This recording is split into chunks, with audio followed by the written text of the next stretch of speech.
What does this championship opportunities mean for you? This opportunity is a huge step for my boxing career because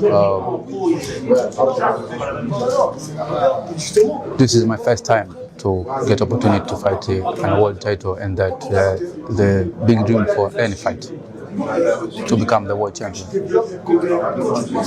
And Michel Soro is one of the most experienced fighters. You know that. Who have faced it.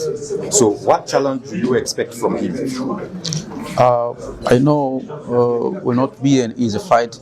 It will be tough, but it's not only for me, both of us, because I want to be the first world champion for my country.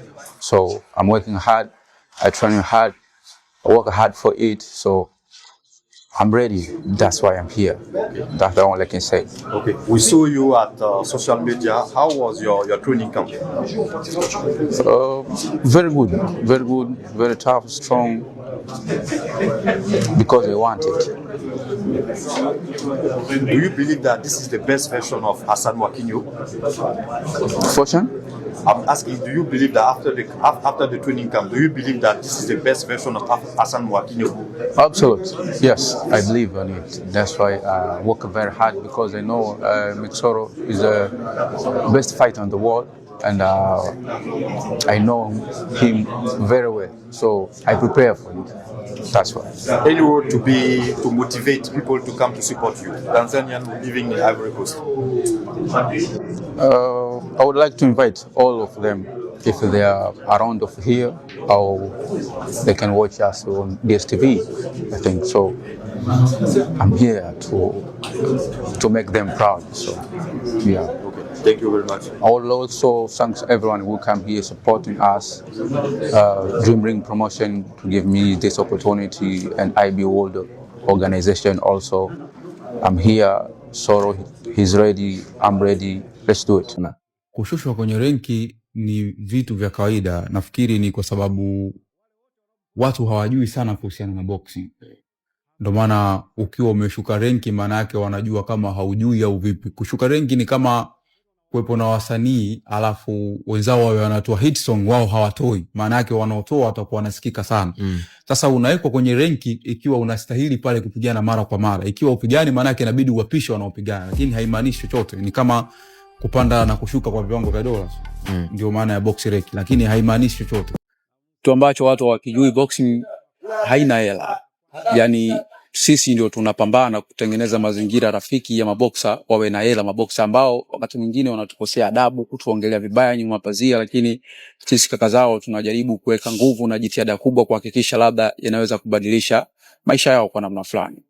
Kitu ambacho najipongeza ni kwamba nimeanza boxing ya Tanzania, nilikuwa kila raundi tunalipwa 10,000. Ukipigana raundi 6 unalipwa 60,000, lakini leo nimefikisha boxing mahali nikimwambia promoter Semunyu bondia wangu anacheza raundi 6 milioni 3 akatai, sio kitu kidogo. Kuna maboksa ambao baba zao hawajawahi kupata kazi za kupata hata mshahara wa 100,000 kwa mwezi, lakini leo mtu ana uwezo akapigana pambano moja akapeleka milioni 7 kwao, sio kitu kidogo. Kwa hiyo najipongeza kuitoa boxing nilipoitoa kuleta hapa, japokuwa dharau zilikuwa nyingi, matusi na kashfa. Ndo tunaongea sana. Hivi Hassan ni bondia wa aina gani?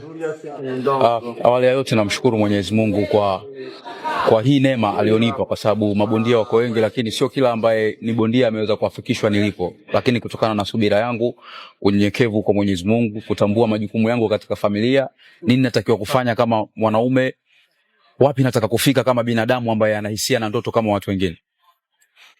Mwakinyo ni bondia kama mabondia wengine, lakini ana njia yake tofauti ya kufikia karia yake, kama ambavyo kila mtu ana njia yake na ana akili yake katika kusoma au kutafuta elimu au kupigania chochote. Ni mtu wa watu, ni mtu mwenye upendo ukimpenda, ni Mswahili ukiwa Mswahili. Hiyo ndio short ya jina langu katika uhalisia wangu wa maisha ya kawaida. Yaani ni mtu alafu ni mduanzi. Maandalizi yanakuaje unapoenda kupambana?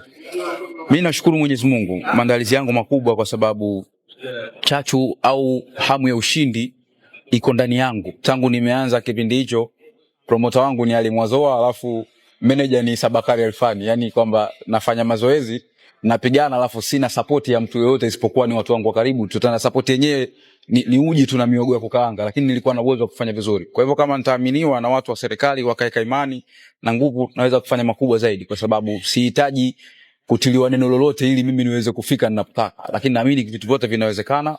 Mungu sio mchoyo na hashindwi, na jitihada yangu imeshawahi kunionyesha kuwa naweza kufika, kwa nitafika. Moja ya posti ya Mwakinyo aliwahi kuposti alikaa kwenye kocha hapa akitazama pambano la ngumi, kisha kaandika kwamba mnapata tabu sana mabondia mnapokuwa mnasafiri, alafu serikali haijali, yani kama hamuoni mnachokifanya licha kuletea taifa sifa kubwa sana. Feelings zako ilikuwaje mpaka Hasani akaamua kuandika wala kauli? Exactly, niliumia baada ya pambano lile kuwa postponed, wakati ambao nilishafanya mazoezi nikaumia sana. Na mimi wakati nakimbia niko kempu, nilikanyaga jiwe likanishtua kisigino, nikawa nasikia maumivu sana wakati nakimbia. Lakini niliongea na mama, nikamwambia mama, bwana nimeumia mazoezini, nasikia maumivu hivi na hivi. Akaniambia basi pumzika, kwa sababu kama unavyojua huruma ya mama kwa mtoto. Lakini nikamwambia mimi nikipumzika, nikipoteza pambano hili nitasikia maumivu zaidi ya niloumia wakati nakimbia. Alafu baadaye ikatokea ile pambano hakuna, na hasara nilizotumia katika pambano lile sikulipwa. Kwa hiyo iliniumiza zaidi. Kwa hivyo nikahisi hakuna mtu ambaye anajua uchungu ninaopitia katika kukimbiza ndoto zangu. Ndio maana watu wanaweza kuwa wananisupport, lakini hawajui napitia maumivu mangapi, naepukana na vitu vingapi vya anasa kama kijana, ili kuweza kuweka heshima yangu vizuri. Kwa hiyo iliniumiza kama mtu mwingine yoyote anaweza kuumizwa. Mwakinyo anapopigana hata mabondia wengine wanatamani apoteze ule mchezo. Kwa aina jinsi anavyojiweka, wanamhisi kama ni bondia ambaye anajisikia sana. Kwako inakuaje wakati unakwenda kwenye ringa afu nyuma kuna watu ambao wanaomba dua, wewe upoteze?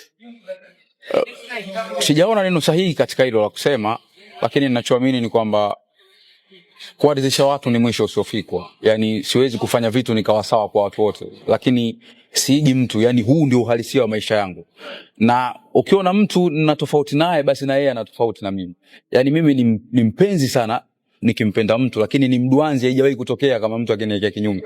Yani moyo wangu una kama kijishimo hivi, kikijaa tu ukivujika ujue nimekutupa. Ndio niko hivyo, tu maisha yangu unijua niko hivyo. Kwa hivyo ni binadamu, nafurahika nikifurahishwa na naudhika nikiudhiwa.